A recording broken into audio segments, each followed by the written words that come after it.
Nós vamos dar continuidade à exposição do livro de Josué, e nós chegamos no capítulo 2, a história de Raabe. Eu queria que você abrisse sua Bíblia e deixasse aberta em Josué capítulo 2, que nós queremos expor nessa manhã. Ao final, nós vamos ter um período, como eu já disse, de perguntas e respostas sobre o texto e a sua mensagem. Josué capítulo 2. Eu farei a leitura à medida que a exposição do texto continuar. Eu quero começar lembrando para vocês que uma das ameaças à pureza da nossa fé no Evangelho é exatamente perdermos a confiança no poder que ele tem para mudar as pessoas. Eu creio que quando nós perdermos essa confiança de que o Evangelho pode mudar as pessoas e as pessoas que parecem casos perdidos, quando nós perdemos essa confiança, então nós estamos já a caminho da corrupção e do desvirtuamento do Evangelho de Cristo Jesus. Através da história da igreja, houve muitas ocasiões em que o povo de Deus parecia à beira da morte, que a igreja parecia encurralada e que não havia uma saída para ela. Não, há cerca de 300 anos atrás, a igreja foi muito atacada pelo racionalismo na Europa. Pessoas como o filósofo alemão Nietzsche veio com a ideia da morte de Deus, que nós havíamos matado Deus, e isso tomou conta da Europa e parecia que o cristianismo não tinha mais espaço. Quem morreu foi Nietzsche e Deus continuou. A igreja continuou sua marcha vitoriosa. No segundo século, a igreja foi dominada por uma heresia perigosa, que foi a primeira heresia, que foi o gnosticismo. E parecia que ela perderia toda a sua vitalidade e o depósito da fé que foi dado, a doutrina, parecia que ia embora, mas Deus levantou homens como Ireneu, Tertuliano, os chamados pais apologetas, e venceram o gnosticismo. A secularização que está acontecendo na Europa hoje, igrejas vazias, vendidas para serem supermercado, museu, boate, casa de show. Nos Estados Unidos, o número de pessoas que frequenta aos domingos as escolas dominicais e as igrejas vem caindo a cada ano. Aquela que já foi uma das grandes potências mundiais em termos do cristianismo. Lembramos também o paganismo na Idade Média, como ele entrou na igreja e estava totalmente desvirtuado até que Deus levantou Lutero, Calvino e outros. O que eu quero dizer é que às vezes a rejeição para com o Evangelho é tão grande que os cristãos podem perder a esperança de ver a Igreja de Cristo crescer e implantar-se nesse mundo. Eu creio que nós estamos numa fase sobre a qual eu tenho sentimentos variados. Por um lado, uma preocupação muito grande, porque o cristianismo ao norte do Equador, ele vem diminuindo. Mas por outro lado, o cristianismo ao sul, chamado sul global, ele vem crescendo. Na África, na Ásia, partes da China, Brasil também. Então, eu penso que é bom lembrar de casos como esse que nós vemos aqui, de como Deus, numa situação praticamente impossível, foi alcançar uma prostituta pagã lá no meio da terra de Canaã, dando a ela a sua graça e a sua misericórdia, para que nós vejamos que não há limites ao poder de Deus e que Ele nos surpreende sempre. Da mesma forma que a igreja venceu e foi liberta desses períodos difíceis pelos quais ela passou, nós cremos que Deus haverá de nos dar a vitória e o seu reino haverá de ser implantado nesse mundo. E exemplos como esse aqui, que nós temos no capítulo 2 do livro de Josué, nos ajuda a manter essa esperança. O livro de Josué nos ensina que não há limites ao poder de Deus para alcançar e transformar mesmo as pessoas que nós pensamos não há esperança nenhuma para elas. Nós já aprendemos algumas coisas no capítulo 1 de Josué. O livro traz princípios importantes para viver a vida cristã.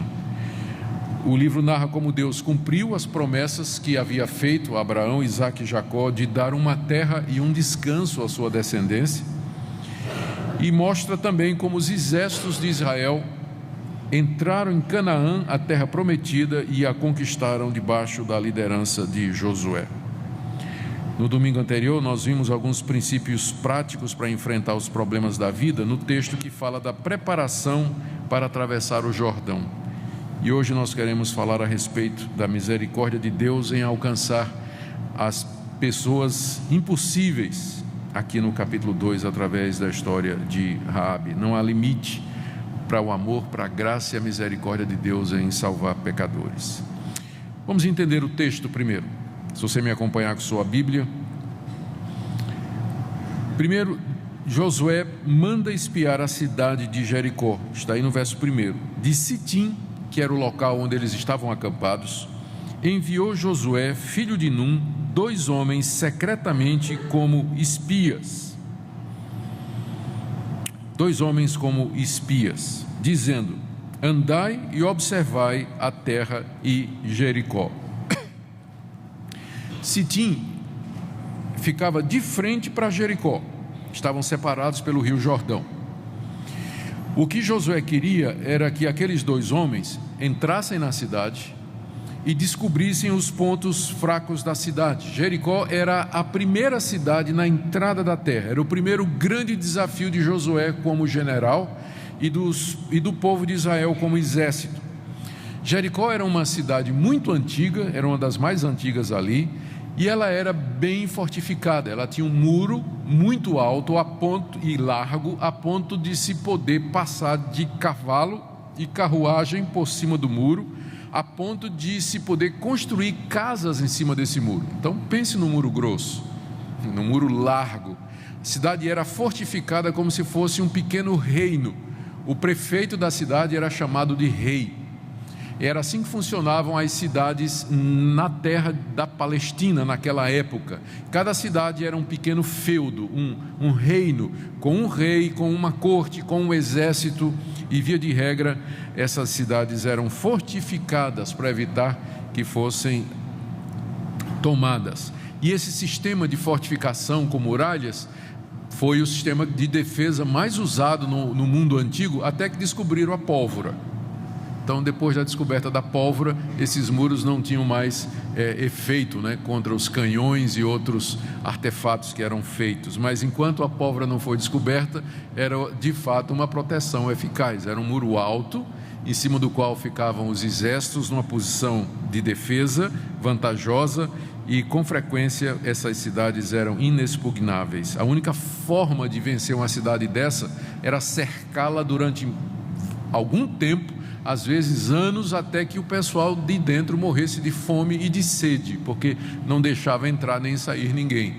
Então eram guerras demoradas e longas, e era o primeiro desafio que havia diante do povo de Israel. Jericó, exatamente a mais antiga cidade e a mais fortificada na entrada da terra prometida. Bom, depois que receberam a ordem, esses 2 espias, cujos nomes nós não sabemos, eles vieram até Jericó. Diz o texto, ainda no verso 1, foram, pois, e entraram na casa de uma mulher prostituta, cujo nome era Raabe, e pousaram ali. Eles foram exatamente na casa de uma prostituta. E pelo fato de dizer que eles pousaram ali, dá a impressão de que era não somente a casa dela, mas era um bordel. Era um ponto de encontro, onde as pessoas que queriam prostituição frequentavam. E lá havia local para a profissão ser exercida, havia possibilidade de você pousar ali. E os homens foram lá, não atrás de sexo, mas atrás de informação, e o local era estratégico, porque muitos viajantes que passavam por aquela região pousavam ali na casa de Raabe, atrás de prostituição, querendo praticar prostituição, atrás de prostitutas, e lá então se conversava muita coisa, soldados, viajantes, comerciantes, informantes. Então era um centro estratégico para se ter informações, e os 2 espias foram lá. A prostituição era muito comum ali naquela terra que era habitada pelos pagãos, era proibida em Israel. E talvez foi a primeira vez que esses espias, se viram assim, provavelmente diante de uma prostituta, porque não tinha isso em Israel, era proibido. A prostituição era condenada com apedrejamento no povo de Israel. Mas eles foram lá. Era uma profissão muito antiga, era bem remunerada. Raabe tinha uma casa, e nós vamos ver, ao que parece, que ela sustentava a família inteira através da prostituição. Era quase que uma cafetina, por assim dizer, não é? Ela provavelmente devia ter outras ao seu serviço para que ela pudesse ter essa condição financeira tão favorável. Mas os espias então entram na casa de Raabe e pousaram ali. Só que a notícia de que 2 homens estranhos e diferentes chegaram em Jericó começou a correr, e o rei descobriu. Versos 2 e 3. Então se deu notícia ao rei de Jericó, dizendo: eis que essa noite vieram aqui uns homens dos filhos de Israel para espiar a terra. Mandou, pois, o rei de Jericó dizer a Raabe: faze sair os homens que vieram a ti e entraram na tua casa, porque vieram espiar toda a terra. A cidade toda estava em alerta, porque a presença dos 2 não passou despercebida, e o rei desconfiou que eles eram espiões e mandou dizer a Raabe: tira esses homens para fora, entrega, porque nós vamos prendê-los, porque eles vieram aqui para fazer espionagem. A essa altura, é evidente, o rei de Jericó já tinha olhado pelo outro lado do rio, ou já tinha informação de que um exército gigantesco estava do outro lado, que era exatamente o povo de Israel. Então a cidade já estava, de fato, preocupada com a presença daquele exército do outro lado do rio. Estava tudo em alerta. O que aconteceu? Versos 4 a 7, surpreendentemente, Raabe protege os 2 espias. A mulher, porém, verso 4, havia tomado e escondido os 2 homens, e disse: é verdade que os 2 homens vieram a mim, porém eu não sabia de onde eram. Havendo-se de fechar a porta, sendo já escuro, eles saíram. Não sei para onde foram. Ide após eles depressa, porque os alcançareis. Ela, porém, os fizera subir ao eirado e os escondera entre as canas do linho que havia disposto em ordem no eirado. Foram-se aqueles homens após os espias pelo caminho que dá aos vales do Jordão, e havendo saído os que iam após eles, fechou-se a porta.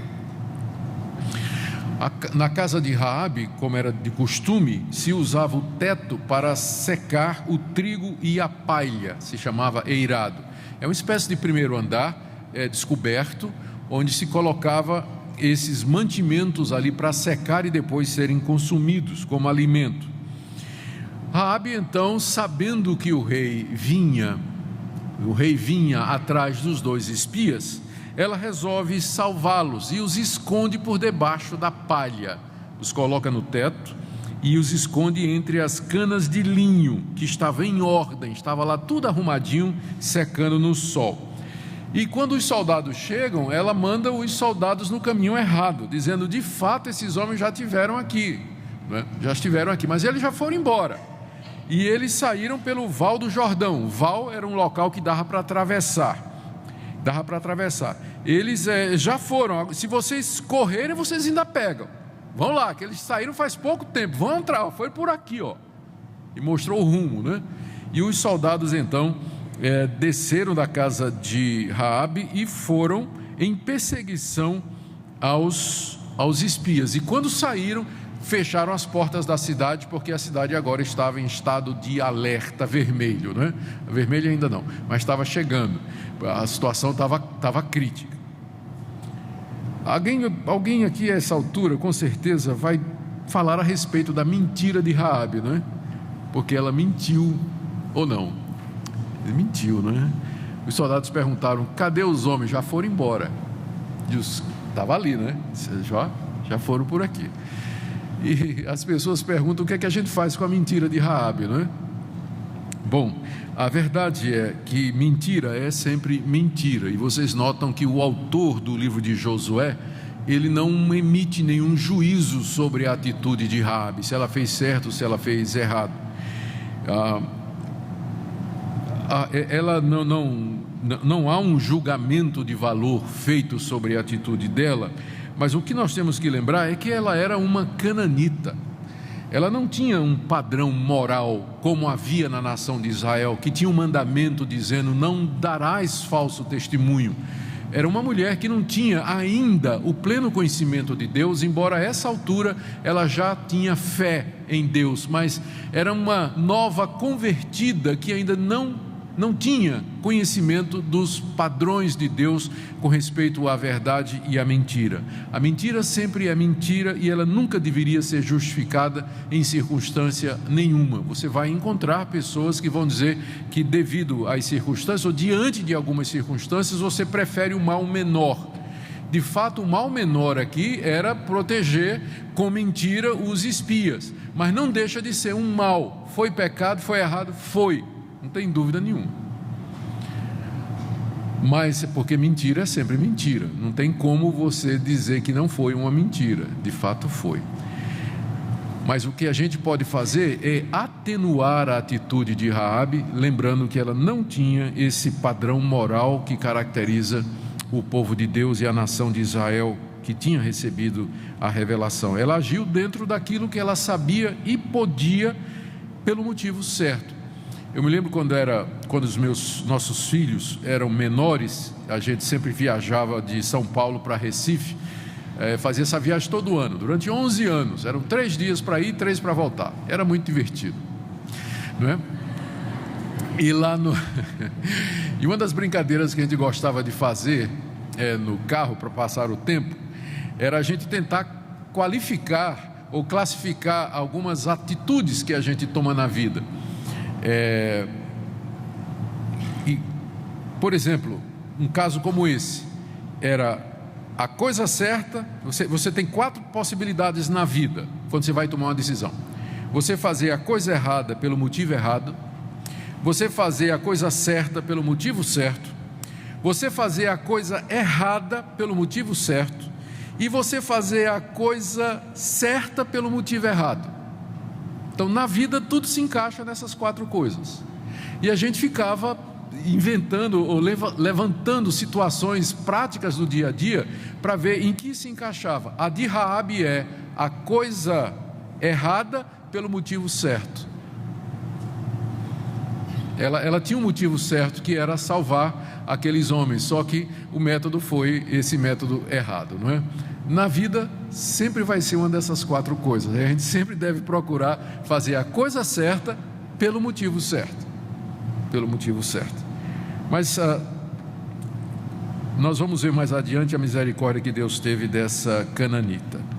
Bom, depois de ter feito o que ela fez, salvando os espias, ela explica por que ela fez isso. Vai do verso 8 até o verso 21, por favor, acompanhe a leitura. Antes que os espias se deitassem, Raabe foi ter com eles no eirado e lhes disse: bem sei que o Senhor vos deu essa terra e que o pavor que infundis caiu sobre nós e que todos os moradores da terra estão desmaiados, porque temos ouvido que o Senhor secou as águas do Mar Vermelho diante de vós quando saíes do Egito, e também o que fizestes aos 2 reis dos amorreus, Seom e Og, que estavam além do Jordão, os quais destruístes. Ouvindo isso, desmaiou-nos o coração, e em ninguém há mais ânimo algum por causa da vossa presença, porque o Senhor vosso Deus é Deus em cima nos céus e embaixo na terra. Agora, pois, jurai-me, vos peço, pelo Senhor, que assim como usei de misericórdia para convosco, também dela usareis para com a casa de meu pai, e que me dareis um sinal certo de que conservareis a vida a meu pai e a minha mãe, como também a meus irmãos e as minhas irmãs, com tudo o que têm, e de que livrareis a nossa vida da morte. Então lhe disseram os homens: A nossa vida responderá pela vossa, se não denunciardes esta nossa missão. E será, pois, que, dando-nos o Senhor esta terra, usaremos contigo de misericórdia e de fidelidade. Ela então os fez descer por uma corda pela janela, porque a casa em que residia estava sobre o muro da cidade. E disse-lhes: ide-vos ao monte, para que porventura vos não encontrem os perseguidores. Escondei-vos lá 3 dias, até que eles voltem, e depois tomareis o vosso caminho. Disseram-lhe os homens: desobrigados seremos deste teu juramento que nos fizeste jurar, se vindo nós à terra, não atares este cordão de fio de escarlata, é um fio vermelho, a janela por onde nos fizeste descer. E se não recolherdes em casa contigo teu pai e tua mãe e teus irmãos e a toda a família de teu pai, qualquer que sair para fora da porta da tua casa, o seu sangue lhe cairá sobre a cabeça, e nós seremos inocentes. Mas o sangue de qualquer que estiver contigo em casa caia sobre a nossa cabeça, se alguém nele puser a mão. Também, se tu denunciares esta nossa missão, seremos desobrigados do juramento que nos fizeste jurar. E ela disse: segundo as vossas palavras, assim seja. Então os despediu e eles se foram, e ela atou o cordão de escarlata à janela. Queridos, aqui na explicação que Raabe dá para a sua atitude, nós percebemos primeiro que ela sabia o que é que Deus havia feito por Israel. Está aí dos versos 8 a 10. Ela diz assim: ela foi conversar com os espias e disse: eu sei, verso 9, que o Senhor vos deu essa terra. Verso 10, temos ouvido que o Senhor secou as águas do Mar Vermelho diante de vós, quando saíeis do Egito, e também ouvimos o que vocês fizeram aos 2 reis dos amorreus, Seom e Og, que estavam além do Jordão, os quais destruístes. Ela sabia tudinho. Como é que ela sabia? Como eu disse, ela tinha um bordel, ela era uma cafetina, ela recebia soldados, recebia viajantes, e esse pessoal chegava ali para se prostituir, ia beber alguma coisa, começava a falar dizendo: olha, esse pessoal, nós ouvimos dizer de como esse povo que está acampado aí do outro lado do Jordão, eles saíram do Egito há 40 anos, e houve pragas, houve destruição na terra do Egito, Faraó foi humilhado, eles atravessaram o Mar Vermelho, e quando chegaram aqui, eles conquistaram Og e Seom, que eram reis dos amorreus, que ficavam do lado de lá do rio. Era aquele primeiro reino, antes, eram reinos que estavam do lado de lá, antes de entrar na terra prometida. Então essa história do povo de Deus, das vitórias que Deus tinha dado a Israel, tinha chegado ali até Raabe. Raabe ficava escutando essas coisas ali na casa dela, o pessoal conversando, e uma coisa começou a acontecer no coração de Raabe. Ela começou a crer nesse Deus. Pode pensar nisso, dentro de um bordel, uma cafetina que estava lá, ela começa a ouvir essas histórias e ela acredita nessas histórias, e no íntimo do coração ela começa já a ter devoção com relação a esse Deus. Em seguida, diz aí o texto lá em Hebreus capítulo 11, verso 31, se você quiser abrir conosco. Ela aparece como sendo uma das heroínas da fé.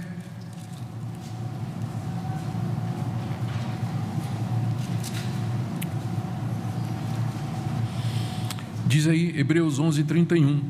Vamos começar pelo verso 30, né? Pela fé ruíram as muralhas de Jericó, depois de rodeadas por 7 dias. Nós chegaremos lá no capítulo 6. Pela fé, Raabe, a meretriz, a prostituta, não foi destruída com os desobedientes, porque acolheu com paz aos espias. Pela fé. Então, quando ela protege os espias, ela já tinha fé. Ela já cria no Deus de Israel.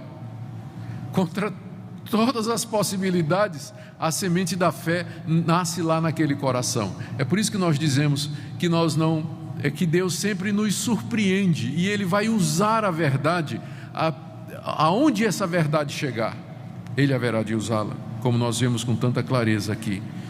Raabe conhecia o que Deus havia feito através de Israel, ela cria na história. que havia sido contada. E por isso que ela protegeu os emissários de Deus.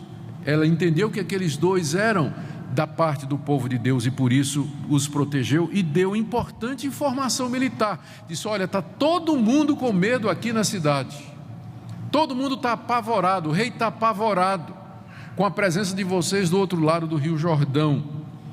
E aí então ela, porque confiou, veja só, ela confiou que Deus haveria de cumprir o que havia prometido ao seu povo de Israel, ou seja, que aquela terra ia ser de fato conquistada por eles. Aí ela chega, já pela fé, ela diz assim: quando vocês entrarem aqui, eu quero que vocês me protejam e a minha família, porque vocês vão entrar, porque Deus prometeu, o Deus de vocês. Ela tinha mais fé de que muita gente que morreu no deserto durante 40 anos.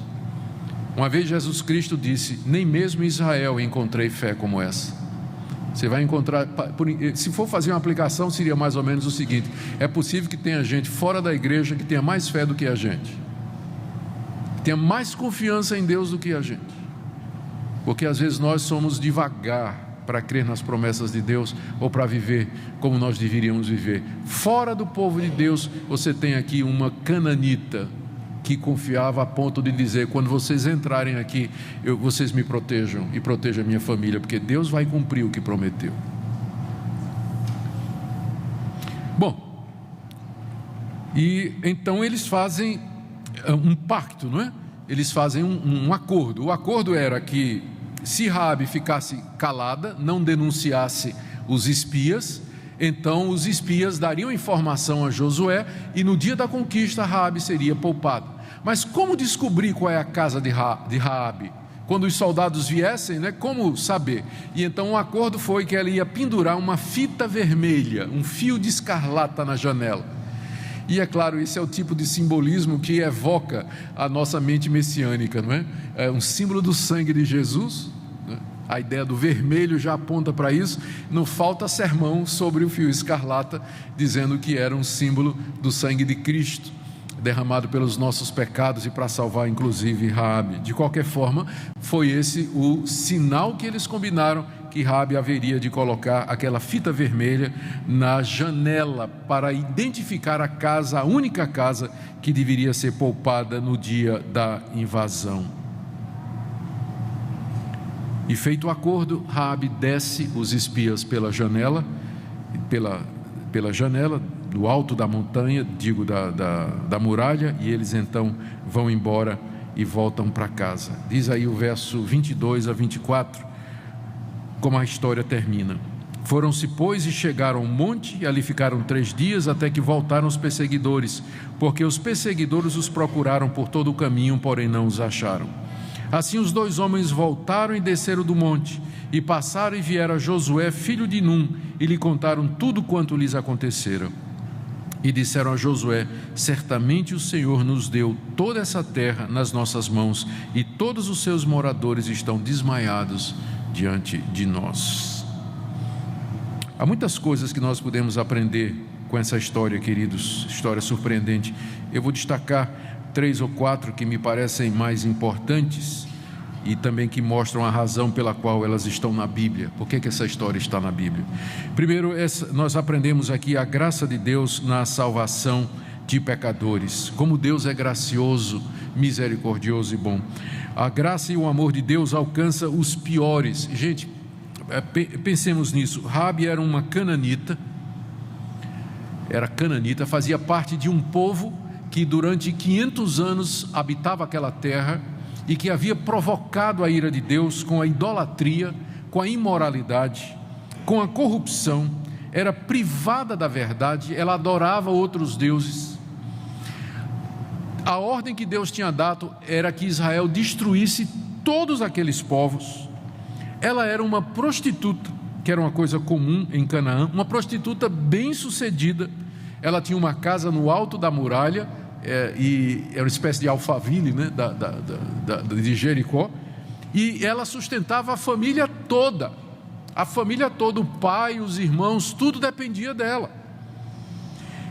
Israel tinha ordem para destruir os moradores daquela região exatamente por causa da imoralidade. Esse povo tinha infectado a terra, contaminado a terra com sua imoralidade, e Deus tinha mandado que Israel tirasse todos eles. Então Raabe era a expressão, o ícone da depravação daquele povo, daqueles povos. Eram 7 povos que moravam ali. Entretanto, ela foi a única em Jericó que chegou ao conhecimento da verdade e foi salva. Deus foi escolher exatamente a pior, não é? O símbolo de tudo aquilo que Israel deveria destruir, Deus escolhe para a salvação. A soberania de Deus na salvação de Raabe. Como muitos outros, ela ouviu as histórias, mas diferente de todos os outros, ela creu nas histórias. Por que ela e não os outros em Jericó? Eu não sei.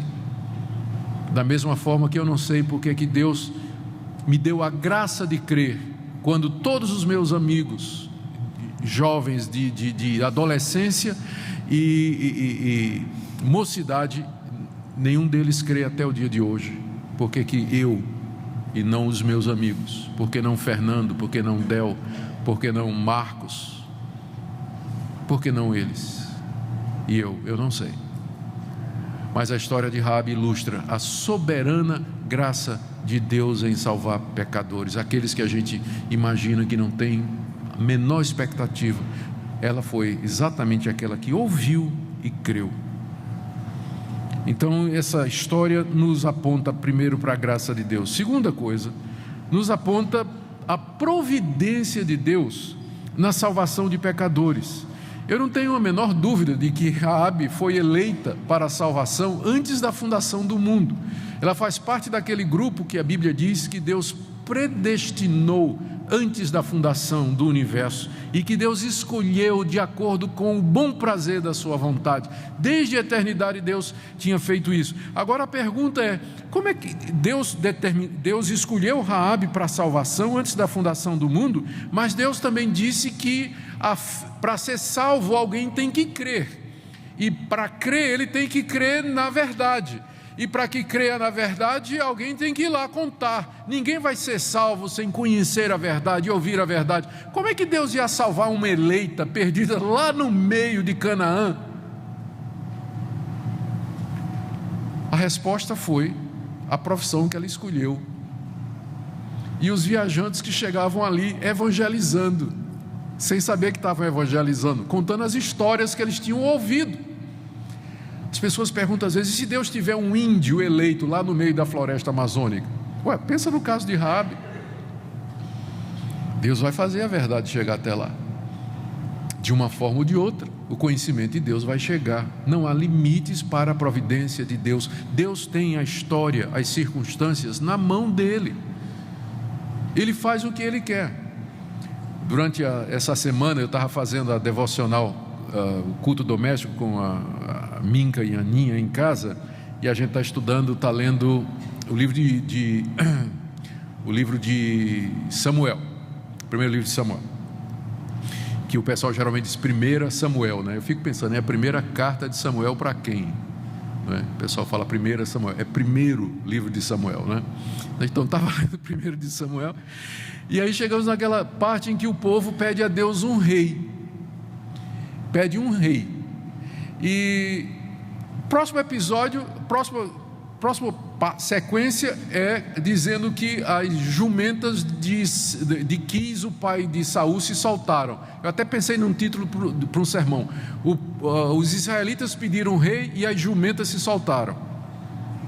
O que é que tem uma coisa a ver com a outra? O povo de Israel pedindo um rei, e próximo episódio as jumentas se soltam. É só você ler o resto da história, né? As jumentas se soltaram. Aí o pai de Saul diz assim: Saul, vai procurar as jumentas. E lá vai Saul com o servo dele, saindo procurando as jumentas. Foram em tudo quanto é de cidade. Quando estava desistindo de achar a jumenta, aí o servo de Saul disse assim: naquela cidade tem um profeta chamado Samuel. Vamos lá perguntar para ele onde estão as jumentas. Só que no dia anterior, Deus apareceu a Samuel e disse: amanhã eu vou mandar o rei aí na tua porta. entendeu? A jumenta soltou.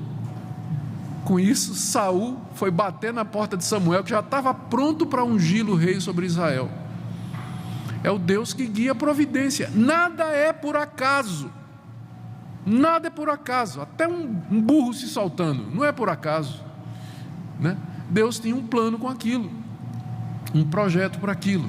E a gente vê aqui, mais uma vez, na história de Raabe, a providência de Deus, como Deus guiou as notícias, os emissários, tudo chegou lá na casa de Raabe, de forma que quando os espias ali aportaram, ela já estava pronta. Ela já conhecia o Deus de Israel, ela já cria, ela era uma do povo de Deus. Nós vemos a providência de Deus. Terceira coisa que nós aprendemos aqui com essa história é o poder de Deus.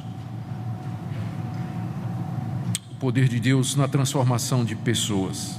Raabe foi capacitada a crer. Ela era uma idólatra, ela adorava os deuses cananitas, provavelmente Baal, Azera, Astarote, Renfã, Moloque, todos esses deuses que eram adorados naquela terra. Ela devia adorar todos esses deuses, ou alguns deles.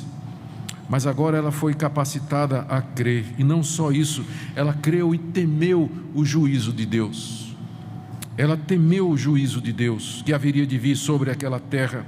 Ela desejou ser parte do povo de Deus. Ela disse: eu quero estar com vocês, quando vocês vierem, me poupem e me levem com vocês. Ela arriscou a sua vida pelo povo de Deus. E ela renunciou à sua vida em Canaã, renunciou aos seus deuses, à sua religião, à sua profissão. Só Deus pode fazer isso no coração de uma pessoa. Isso é conversão. Isso é que é conversão, quando a pessoa está disposta a largar a vida antiga e fazer parte do povo de Deus. Raabe é mencionada 2 vezes no Novo Testamento. Primeiro eu já li em Hebreus capítulo 11, e a segunda em Tiago capítulo 2, verso 25. De igual modo não foi também justificada por obras a meretriz Raabe, quando acolheu os emissários e os fez partir para outro caminho? Tiago usa o exemplo de Raabe para justificar a verdadeira fé. A verdadeira fé é a que produz obras.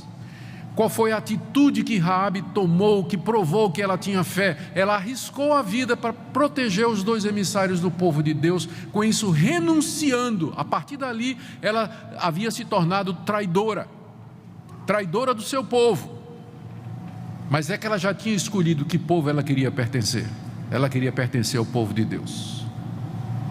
Mas a atitude dela, Tiago diz, foi por obras que ela foi justificada. A atitude dela mostrou que ela de fato tinha fé verdadeira em Deus. Só Deus pode fazer isso no coração de uma pessoa, de transformar uma pessoa completamente.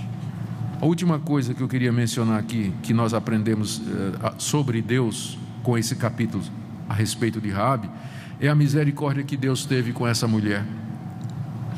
Ela encontrou de fato favor da parte dos espias.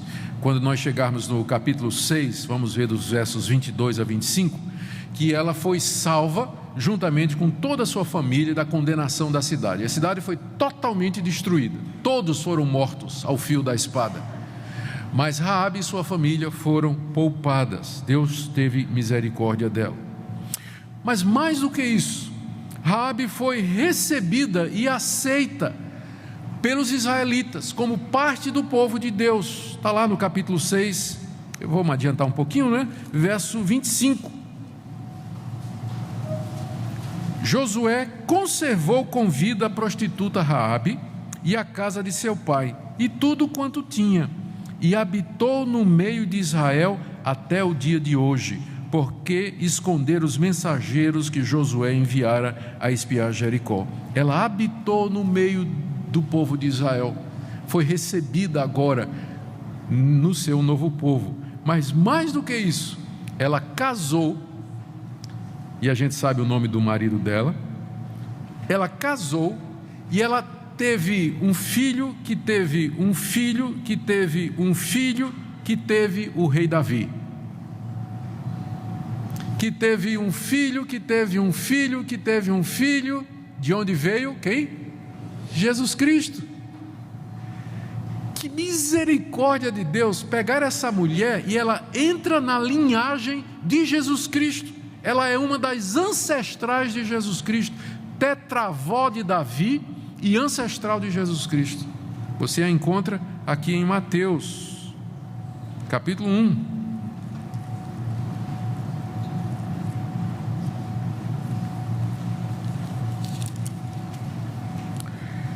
Verso 5. Começa no verso 1 dizendo: livro da genealogia de Jesus Cristo, filho de Davi, filho de Abraão. Abraão gerou Isaac, Isaac a Jacó.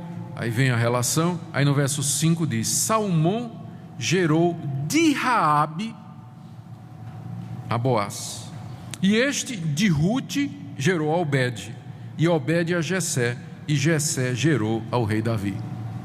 E aí vai continuando até que no verso 16, Jacó gerou a José, marido de Maria, da qual nasceu Jesus, que se chama o Cristo.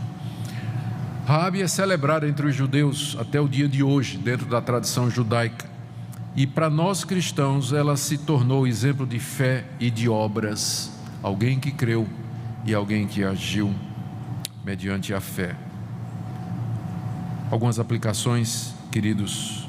Primeiro, que encorajamento para o trabalho missionário. Eu comecei dizendo que às vezes a igreja se encontra em dificuldades, parece que o mundo se levanta contra nós e a igreja parece que está a ponto de ser destruída.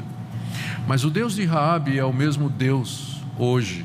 Ele continua fazendo o impossível e nos surpreendendo. Quando a gente menos espera, alguma coisa acontece. Eu lembro de uma vez um acampamento para jovens, quando eu era pastor na Primeira do Recife, pastor plantando uma igreja na cidade de Olinda, uma igreja no meio de drogados. Nós fizemos um acampamento, tínhamos um local, conseguimos alugar um ônibus, e aí estávamos convidando todos os viciados, os jovens, não só viciados, mas era só para... grande maioria era descrente. E eu estava especialmente interessado em dois. Tinha um que tinha um chamado Edelson, que ele fumava maconha, bebia muito, era um problema em casa, vivia mandado, apanhava na polícia, ia para casa, apanhava em casa, não tinha lugar para ele. E o outro era um rapaz que tinha mostrado muito interesse no Evangelho, muito certinho, já estava começando a servir, ajudando, e eu olhei assim para o Delcinho e disse: esse cara vai dar trabalho no acampamento, isso aqui não vai ter jeito. Não deu outra. No acampamento, esse moço aprontou, ficava fazendo bagunça o tempo todo, e eu disse no meu coração: esse aí não tem jeito. E o outro, ao contrário, no último dia do acampamento, no culto da fogueira, imagina quem é que tomou a decisão para Cristo. Os dois tomaram, não é? Esse todo certinho e o Delcinho. Eu disse: pronto, agora eu vou concentrar nesse rapaz aqui. O Delcinho não vai adiantar nada, tenho certeza. E gente, o que aconteceu? O certinho não deu uma semana, desapareceu. O Delcinho hoje é pastor presbiteriano. Eu disse a Deus: depois dessa eu nunca mais vou julgar pela aparência, né? Eu nunca mais vou fazer um juízo de aparência. Era um pastor muito abençoado por Deus em Pernambuco hoje, servindo a Deus numa comunidade. Então, gente, que encorajamento para o trabalho missionário, saber que há um Deus que alcança os piores indivíduos. E, portanto, não devemos desistir jamais das pessoas e nem julgar pelas aparências. Aqui uma palavra de encorajamento com relação aos nossos filhos, os pais com relação aos filhos. Não vamos desistir. Às vezes os filhos podem passar por um período difícil, de afastamento. Eu fui um desses também, mas depois a misericórdia de Deus e o amor de Deus nos traz de volta, assim queira Ele fazer com todos nós. Vamos orar.